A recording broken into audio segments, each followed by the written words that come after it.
This book is our love story, and it's not about the popular guy. It's about falling in love with a nerd and seeking to understand him. When I began writing, I decided to write the only way that made sense to me, as if you are my best friend, and I'm sharing my story with you over some delicious beverages. Andrew and I agree that we aren't going to leave out details that make us look bad. The only way we can do this book series justice is to speak freely by telling our stories as they happened. So, since you're my bestie, getting all of the juicy details of our lives, I trust you will play your part as the best friend and reserve your judgments. This book has autism in the title, but it's not just about that. And it's not just about my own knight in shining armor. It's about all the nerds out there, the underdogs who I am forever rooting for, and the partners who could be so happy with them. All it takes is opening your heart to the possibilities that are right in front of you and a little understanding. We share our story in the hopes of giving you a new perspective, because everyone deserves a fighting chance at being in a happy, fulfilling relationship. I have to imagine that this is Andrew's comment immediately after it. Yeah, okay.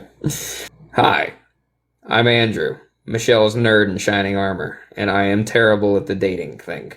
A few months before I met Michelle, I went on a date. The date was going well, as far as I could tell, and she accepted my invitation to continue enjoying the evening after dinner. We found a pub and had some beverages over light conversation.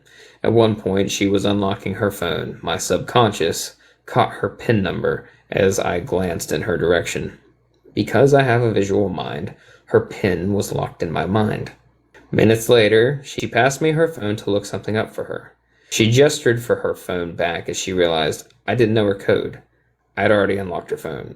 My explanation was honest and nonchalant. When you entered your PIN, I happened to be glancing in the direction of your phone. I saw the PIN through the corner of my eye. To me, this was no big deal. I was honest and told her exactly what had happened. No harm, no foul, right? Wrong. The date felt awkward after this moment, and I couldn't understand why. Our hug at the end of the night felt like she was begrudgingly hugging me. It felt weird. What did I do? I thought to myself.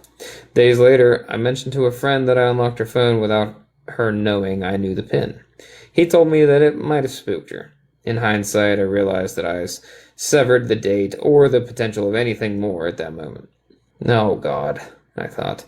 What else in this world do I have to pay attention to so that I can avoid upsetting people? Growing up, I knew I was different. In school, being labeled as one of the weird kids would follow me to adulthood.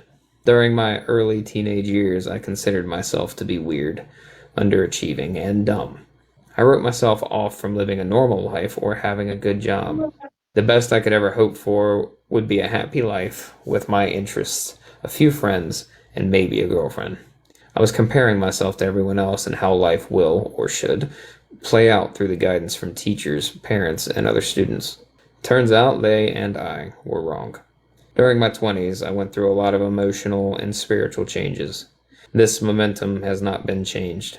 It kept getting harder, but I fought and got stronger with it. In my own nerdy way, life has unfolded in ways that I should never have imagined. When Michelle and I first met, I knew she was special. Spending time with her made me happy. Hanging out with her was something I always looked forward to. She was my first girlfriend that felt like a teammate who was with me. Michelle had to help me realize what I was feeling. I could feel something positive, but it was hard to understand because past relationships weren't based on true friendship and companionship. Why am I so happy? I would wonder, until I realized that it was because my relationship with Michelle. Wow. This kind of life-changing learning has not stopped, and I don't want it to stop. Knowing how far we've come and how many people on social media resonate with our story brings me a lot of joy. This book is to help others see relationships and communication differently. Please take the ideas and feelings from this book and use them to better yourself and others. Y'all gotta get me more nonfiction authors. I'm not crying here. Right? Oh my gosh. I was getting a little something reading that. It was definitely emotional. I gotta say, it's really interesting listening to Michelle talk about the relationship and talk about how hard it was for a year. And book aside, I just want to give Michelle like all the credit in the world because all she could talk about was how hard that first year was. And then the second year didn't get easier, right? Like you got the diagnosis and things got more difficult. And like every time that it was difficult, she was just like, how do we work through it? How do we grow?